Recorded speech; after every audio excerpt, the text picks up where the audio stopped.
कल्पना कीजिए, अगर कोई फिल्म वर्षों तक बनती रहे, उस पर करोड़ों रुपए खर्च किए जाएं, देश के सबसे लोकप्रिय अभिनेताओं में से एक उसमें मुख्य भूमिका निभाए।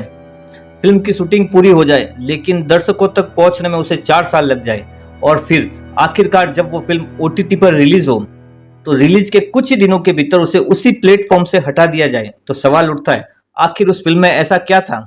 कल उसमें ऐसा कोई सच दिखाया गया था जो नहीं दिखाया जाना था, या फिर क्या वह फिल्म भारत जैसे संवेदनशील देश में कानून व्यवस्था और राष्ट्रीय सुरक्षा के लिए खतरा बन सकती थी?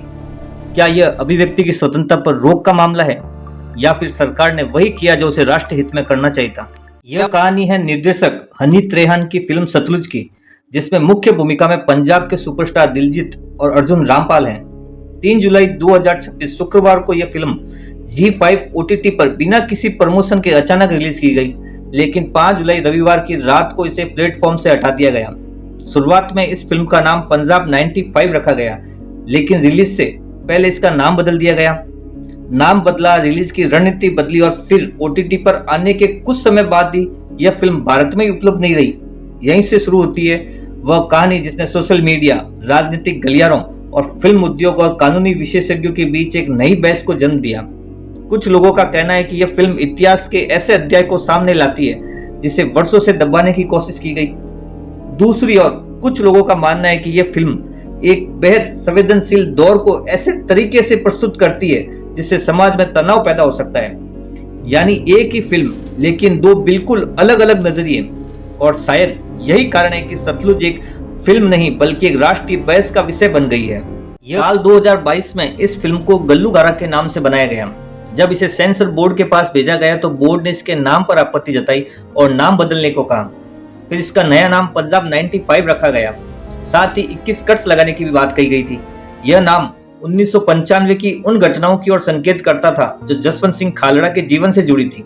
फिल्म की शूटिंग पूरी हुई, पोस्ट प्रोडक्शन पूरा हुआ। निर्माताओं को उम्मीद थी कि अब फिल्म जल्दी रिलीज हो जाएगी, लेकिन असली चुनौती यहीं से शुरू हुई। फिल्म को सेंसर बोर्ड के पास भेजा गया, यहीं से विवाद शुरू हुआ। मीडिया रिपोर्ट्स के अनुसार सेंसर बोर्ड ने फिल्म में बड़ी संख्या में बदलाव और कट सुझाए।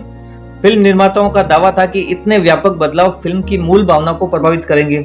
यही कारण है कि फिल्म लंबे समय तक अटकी रही, यानी फिल्म बन चुकी थी लेकिन दर्शकों तक नहीं पहुंच पा रही थी। मेकर्स इस फैसले के खिलाफ बॉम्बे हाईकोर्ट गए। मामला जब रिवीजन कमेटी के पास पहुंचा तो कट्स की संख्या 21 से बढ़ाकर 120 से ज्यादा कर दी गई। सेंसर बोर्ड चाहता था कि फिल्म से मुख्य किरदार का नाम, पंजाब पुलिस के संदर्भ, भारतीय झंडे के विजुअल्स और गुरुबानी के शब्द हटाए जाएं। उस समय डायरेक्टर हनीत रेहान ने कहा था, यह कट्स फिल्म पर नहीं बल्कि देश के लोकतंत्र पर है। फिल्म को अंतर्राष्ट्रीय फिल्म समारोह में प्रदर्शित किए जाने की भी चर्चा रही। सितंबर 2023 में इस फिल्म को दुनिया के सबसे बड़े टोरंटो इंटरनेशनल फिल्म फेस्टिवल में प्रदर्शित किया जाना तय हुआ, लेकिन भारत सरकार की आपत्तियों के बाद इसे वहां से भी वापस ले लिया गया। इससे फिल्म को लेकर जिज्ञासा और बढ़ गई। लोग पूछने लगे, आखिर इस फिल्म में ऐसा क्या है जो इसे बार बार विवादों में ला रहा है। फिल्म कई वर्षों तक रिलीज का इंतजार करने के बाद निर्माताओं ने एक अलग रणनीति अपनाई। सिनेमा रिलीज की बजाय OTT प्लेटफॉर्म का विकल्प चुना। इसी दौरान फिल्म का नाम भी बदल दिया गया। उन्होंने फिल्म का नाम सतलुज किया। बिना सेंसर बोर्ड के कट्स के सीधे ZEE5 OTT प्लेटफॉर्म पर रिलीज कर दिया गया। ना लंबा कोई ट्रेलर अभियान, ना बड़े प्रमोशनल इवेंट, ना मीडिया टूर, सब कुछ अचानक हुआ। दर्शकों ने फिल्म देखनी शुरू की। सोशल मीडिया पर इसकी चर्चा तेज होने लगी। कई लोगों ने इसे लंबे इंतजार के बाद आई महत्वपूर्ण फिल्म बताया, लेकिन यह खुशी ज्यादा देर तक नहीं टिक सकी। रिलीज के 48 घंटे के भीतर ही भारत सरकार के सूचना एवं प्रसारण मंत्रालय ने सुरक्षा कारणों और नियमों के उल्लंघन का हवाला देकर ZEE5 OTT प्लेटफॉर्म को इसे हटाने का आदेश दे दिया। यहीं से यह मामला केवल एक फिल्म का नहीं रहा बल्कि राष्ट्रीय स्तर की बहस बन गया। लेकिन सबसे बड़ा सवाल यह था कि आखिर इस फिल्म में ऐसा क्या दिखाया गया था जिसने इसे रिलीज के बाद भी विवादों के केंद्र में ला दिया। यह फिल्म पंजाब के मशहूर मानवाधिकार कार्यकर्ता जसवंत सिंह खालड़ा के जीवन पर आधारित है। फिल्म की शुरुआत 1995 के पंजाब से होती है। एक सामान्य बैंक कर्मचारी जो अपने परिवार के साथ सामान्य जीवन जी रहा है, लेकिन एक दिन उसके परिवार से जुड़ा एक व्यक्ति अचानक लापता हो जाता है। वह पुलिस के पास जाता है, लेकिन उसे संतोषजनक उत्तर नहीं मिलता। यहीं से उसके मन में पहला सवाल पैदा होता है, क्या यह केवल एक व्यक्ति का मामला है या इसके पीछे कुछ और भी है? इसके बाद वो सारे रिकॉर्ड खंगालना शुरू करता है।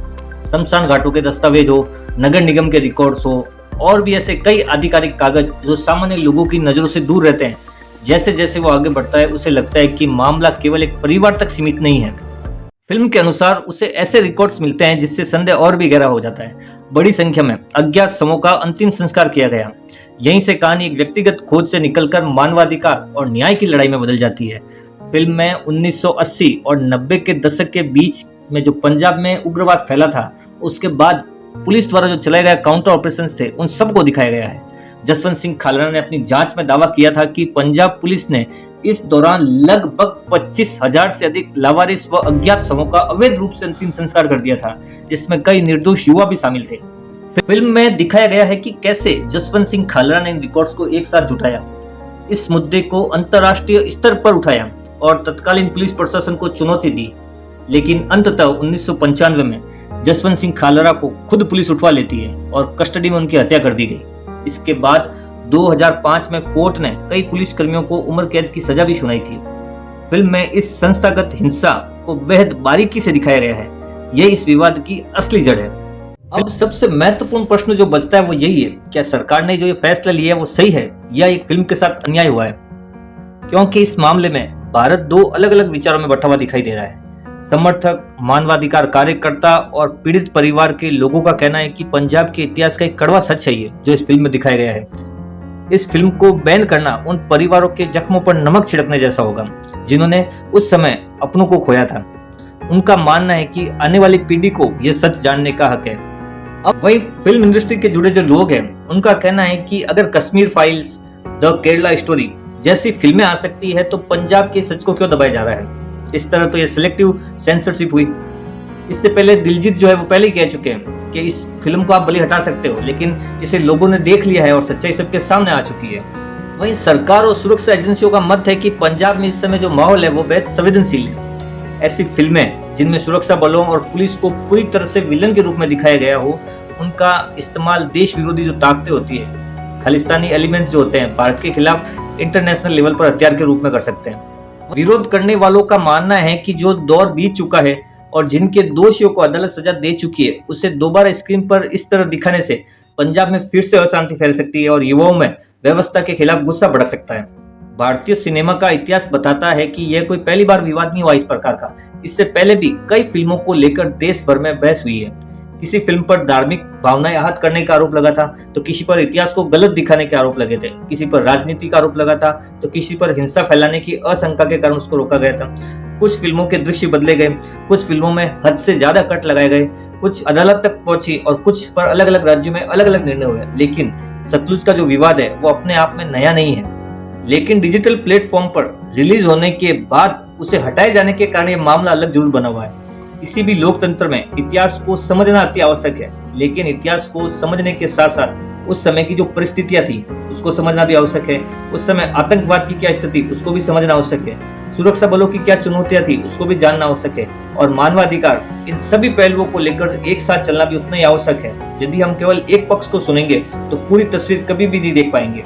आपका इस पूरे विवाद पर क्या विचार है? क्या सतलुज को भारत में दोबारा उपलब्ध कराना चाहिए या सरकार का निर्णय आपको उचित लगता है? अपनी राय कमेंट बॉक्स में जरूर लिखिएगा। अगर आपको विश्लेषण पसंद आया हो तो वीडियो को लाइक करें और चैनल को सब्सक्राइब जरूर करें। धन्यवाद।